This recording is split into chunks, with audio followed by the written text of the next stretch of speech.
भगवान शिव को संतुष्ट करने वाले व्रतों का वर्णन, शिवरात्रि व्रत की विधि एवं महिमा का कथन।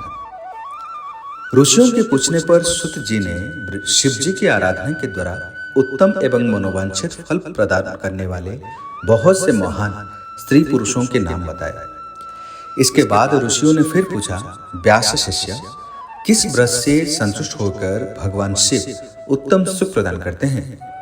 जिस व्रत के अनुष्ठान से भक्तजनों को भोग और मोक्ष की प्राप्ति हो सके, उसका आप विशेष रूप से वर्णन कीजिए। सूत जी कहते हैं, महर्षियों, तुमने जो कुछ पूछा है वही बात किस समय ब्रह्मा, विष्णु तथा पार्वती जी ने भगवान शिव से पूछी थी। इसके उत्तर में शिव जी ने जो कुछ कहा वो मैं तुम लोगों को बता रहा हूं। भगवान शिव बोले, मेरे बहुत से व्रत हैं जो भोग और मोक्ष प्रदान करने वाले हैं। उनमें मुख्य 10 व्रत हैं जिन्हें जाबाल सूत के विद्वान 10 शैव व्रत कहते हैं। द्विजों को सदा प्रयत्न पूर्वक इन व्रतों का पालन करना चाहिए। हरे, प्रत्येक अष्टमी को केवल रात में ही भोजन करें। विशेषतः कृष्ण पक्ष की अष्टमी को भोजन का सर्वथा त्याग कर दें।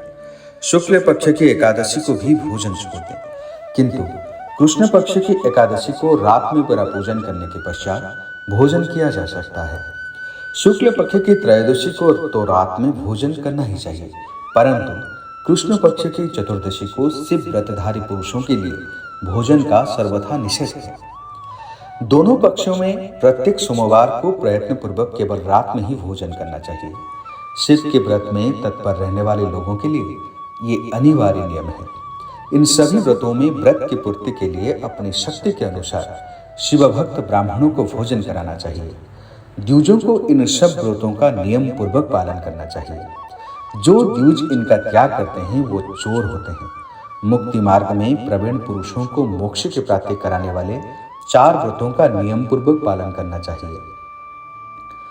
वो 4 व्रत इस प्रकार हैं: भगवान शिव की पूजा, रुद्र मंत्रों का जप, शिव मंदिर में उपवास तथा काशी में मरण। ये मोक्ष के सनातन मार्ग हैं। सोमवार की अष्टमी और कृष्ण पक्ष की चतुर्दशी, इन 2 तिथियों को उपवास पूर्वक व्रत रखा जाए तो वो भगवान शिव को संतुष्ट करने वाला होता है। इसमें अन्यथा विचार करने की आवश्यकता नहीं है। हरे, इन चारों में भी शिवरात्रि का व्रत ही सबसे अधिक बलवान है। इसलिए भोग और मोक्ष रूपी फल की इच्छा रखने वाले लोगों को मुख्यतः उसी का पालन करना चाहिए। इस व्रत को छोड़कर दूसरा कोई मनुष्यों के लिए हितकारक व्रत नहीं है। ये व्रत सबके लिए धर्म का उत्तम साधन है। निष्काम अथवा सकाम भाव रखने वाले सभी मनुष्यों, वर्णों, आश्रमों, स्त्रियों, बालकों, दासों, दासियों तथा देवता आदि सभी देहधारियों के लिए ये श्रेष्ठ व्रत हितकारक बताया गया है। माघ मास के कृष्ण पक्ष में शिवरात्रि तिथि का विशेष महात्म्य बताया गया है। जिस दिन आधी रात के समय तक वो तिथि विद्यमान हो, उसी दिन उस व्रत के लिए ग्रहण करना चाहिए। शिवरात्रि करोड़ों हत्याओं के पाप का नाश करने वाली है। केशव, उस दिन सवेरे से लेकर जो कार्य करना आवश्यक है उसे प्रसन्नता पूर्वक तुम्हें बता रहा हूं। तुम ध्यान देकर सुनो।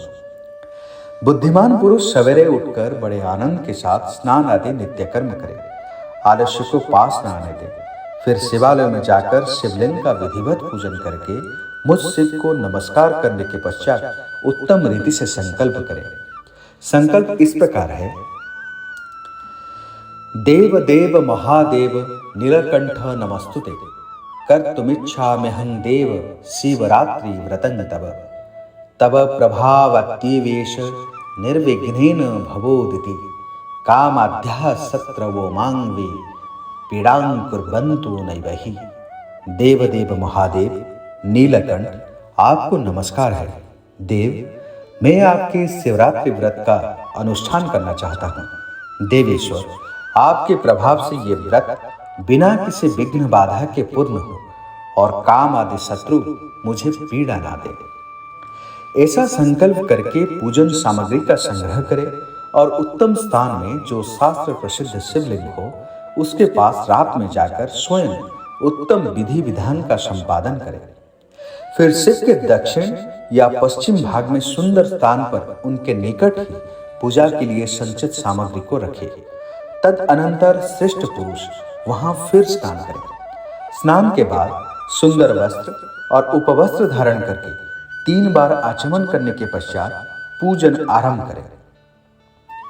जिस मंत्र के लिए जो द्रव्य नियत हो उस मंत्र को पढ़कर उसी द्रव्य के द्वारा पूजा करनी चाहिए। बिना मंत्र के महादेव जी की पूजा नहीं करनी चाहिए।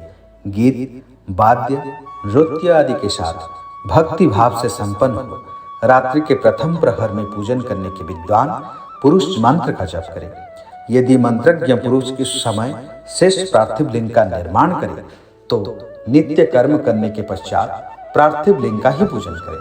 पहले पार्थिव बनाकर पीछे उसकी विधिवत स्थापन करें। फिर पूजन के पश्चात नाना प्रकार के स्तोत्रों द्वारा भगवान वृषभध्वज को संतुष्ट करें।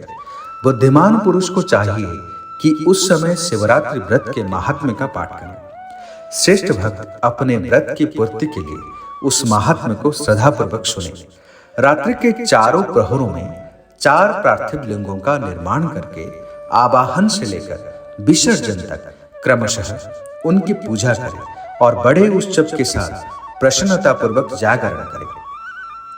प्रातः काल स्नान करके पुनः वहां पार्थिव शिव का स्थापन और पूजन करें। इस तरह व्रत को पूरा करके हाथ जोड़ मस्तक झुकाकर बारंबार नमस्कार पूर्वक भगवान शंभु से इस प्रकार प्रार्थना करें। नियमो यो महादेव कृतश्चैव तुदाज्ञया विसृज्यते मया स्वामिन् व्रतं जातमनुत्तमम् व्रतेनानेन देवेश यथाशक्ति कृतेन च संतुष्टो भव सर्वाद्य कृपां कुरु ममोपरि। महादेव, आपकी आज्ञा से मैंने जो व्रत ग्रहण किया था स्वामी, वो परम उत्तम व्रत पूर्ण हो गया, अतः अब उसका विसर्जन करना चाहता हूँ। देवेश्वर सर्व यथाशक्ति किए गए इस व्रत से आप आज मुझ पर कृपा करके संतुष्ट हों। तत्पश्चात शिव को पुष्पांजलि समर्पित करके विधि पूर्वक दान दें। फिर शिव को नमस्कार करके व्रत संबंधी नियम का विसर्जन कर दें। अपनी शक्ति के अनुसार शिवभक्त ब्राह्मणों विशेषतः सन्यासियों को भोजन कराकर पुण्यतया संतुष्ट करके स्वयं भी भोजन करें। हरे, शिवरात्रि को प्रत्येक प्रहर में श्रेष्ठ शिव भक्तों का जिस प्रकार विशेष पूजा करनी चाहिए उसे मैं बताता हूँ, सुनो। प्रथम प्रहर में पार्थिव लिंग की स्थापना करके अनेक सुंदर उपचारों द्वारा उत्तम भक्ति भाव से पूजा करें। पहले गंध, पुष्प आदि 5 द्रव्य द्वारा सदा महादेव जी की पूजा करनी चाहिए। उस द्रव्य से संबंध रखने वाले मंत्र का उच्चारण करके पृथक पृथक वो द्रव्य समर्पित करें। इस प्रकार द्रव्य समर्पण के पश्चात भगवान शिव को जलधारा अर्पित करें। विद्वान पुरुष चढ़े हुए द्रव्य को जलधारा से ही उतारे। जलधारा के साथ साथ 108 मंत्र का जप करके वहां निर्गुण सगुण रूप शिव का पूजन करें। गुरु से प्राप्त हुए मंत्र द्वारा भगवान शिव की पूजा करें, अन्यथा नाम मंत्र द्वारा सदाशिव का पूजन करना चाहिए। विचित्र चंदन, अखंड चावल और काले तिलों से परमात्मा शिव की पूजा करनी चाहिए। कमल और कनेर के फूल चढ़ाना चाहिए। 8 नाम मंत्रों द्वारा शंकर जी को पुष्प समर्पित करें। वे 8 नाम इस प्रकार हैं: भव, सर्व, रुद्र, पशुपति, उग्र, महान, भीम और ईशान। इनके आरंभ में श्री और अंत में चतुर्थ विभक्ति जोड़कर श्री भवाय नमः, श्री सर्वाय नमः, श्री रुद्राय नमः, श्री पशुपताय नमः, श्री उग्राय नमः, श्री महानाय नमः, श्री भीमाय नमः और श्री ईशानाय नमः इत्यादि नाम मंत्र द्वारा शिव का पूजन करें। पुष्प समर्पण के पश्चात धूप, दीप और नैवेद्य निवेदन करें। पहले प्रहर में विद्वान पुरुष नैवेद्य के लिए पकवान बनवा लें। फिर श्रीफल युक्त विशेषार्घ्य देकर तांबूल समर्पित करें। तदनंतर नमस्कार और ध्यान करके गुरु के दिए हुए मंत्र का जप करें। गुरुदत्त मंत्र ना हो तो पंचाक्षर ओम नमः शिवाय मंत्र के जप से भगवान शंकर को संतुष्ट करें। धेनु मुद्रा दिखाकर उत्तम जल से तर्पण करें। पश्चात अपनी शक्ति के अनुसार 5 ब्राह्मणों को भोजन कराने का संकल्प करें। फिर जब तक पहला प्रहर पूरा ना हो जाए तब तक महान उत्सव करता रहा। दूसरा प्रहर आरंभ होने पर पुनः पूजन के लिए संकल्प करें, अथवा एक ही समय चारों प्रहरों के लिए संकल्प करके पहले प्रहर की भांति पूजा करता रहे। पहले पूर्वोक्त द्रव्यों से पूजन करके फिर जलधारा समर्पित करें। प्रथम प्रहर की अपेक्षा दुगने मंत्रों का जप करके शिव की पूजा करें। पूर्वोक्त तिल, जौ तथा कमल पुष्पों से शिव की अर्चना करें। विशेषतः बिल्व पत्रों से परमेश्वर शिव का पूजन करना चाहिए। दूसरे प्रहर में विजारा नींबू के साथ अर्घ्य देकर खीर का नैवेद्य निवेदन करें। जनार्दन, इसमें पहले की अपेक्षा मंत्रों की दुगनी आपूर्ति करनी चाहिए। फिर ब्राह्मणों को भोजन करने का संकल्प करें। से सब बातें पहले की ही भांति तब तक करता रहे जब तक दूसरा प्रहर पूरा न हो जाए। तीसरी प्रहर के आने पर पूजन तो पहले के ही समान ही करें, किंतु जौ के स्थान में गेहूं का उपयोग करें और आग के फूल चढ़ाएं। उसके बाद नाना प्रकार के धूप एवं दीप देकर पुए का नैवेद्य भोग लगाए। उसके साथ भांति भांति के शाक भी अर्पित करें। इस प्रकार पूजन करके कपूर से आरती उतारे, अनार के फल के साथ अर्घ्य दें और दूसरे प्रहर की अपेक्षा दुगुना मंत्र जप करें। तदअनंतर दक्षिणा सहित ब्राह्मण भोजन का संकल्प करें और तीसरे प्रहर के पूरे होने तक पूर्ववत उत्सव करता रहे। चौथा प्रहर आने पर तीसरे प्रहर की पूजा को विसर्जन कर दें। पुनः आवाहन आदि करके विधिवत पूजा करें। उड़द, कंगनी, मूंग, सप्तधान्य, शंखी पुष्प तथा बिल्व पत्रों से परमेश्वर शंकर का पूजन करें। उस प्रहर में भांति भांति की मिठाइयों का नैवेद्य लगाए अथवा उड़द के बड़े आदि बनाकर उनके द्वारा सदाशिव को संतुष्ट करें। केले के फल के साथ अथवा अन्य विविध फलों के साथ शिव को अर्घ्य दें। तीसरी प्रहर की अपेक्षा दुना मंत्र जप करें और यथाशक्ति ब्राह्मण भोजन का संकल्प करें। गीत, वाद्य तथा नृत्य से शिव की आराधना पूर्वक समय बिताए। भक्तजनों को तब तक महान उत्सव करते रहना चाहिए जब तक अरुणोदय ना हो जाए। अरुणोदय होने पर पुनः स्नान करके भांति भांति के पूजन उपचारों और उपहारों द्वारा शिव की अर्चना करें। तत्पश्चात अपना अभिषेक कराए, नाना प्रकार के दान दे और प्रहर की संख्या के अनुसार ब्राह्मणों तथा सन्यासियों को अनेक प्रकार के भोज्य पदार्थों का भोजन कराए। फिर शंकर को नमस्कार करके पुष्पांजलि दें और बुद्धिमान पुरुष उत्तम स्तुति करके इस मंत्र से प्रार्थना करें।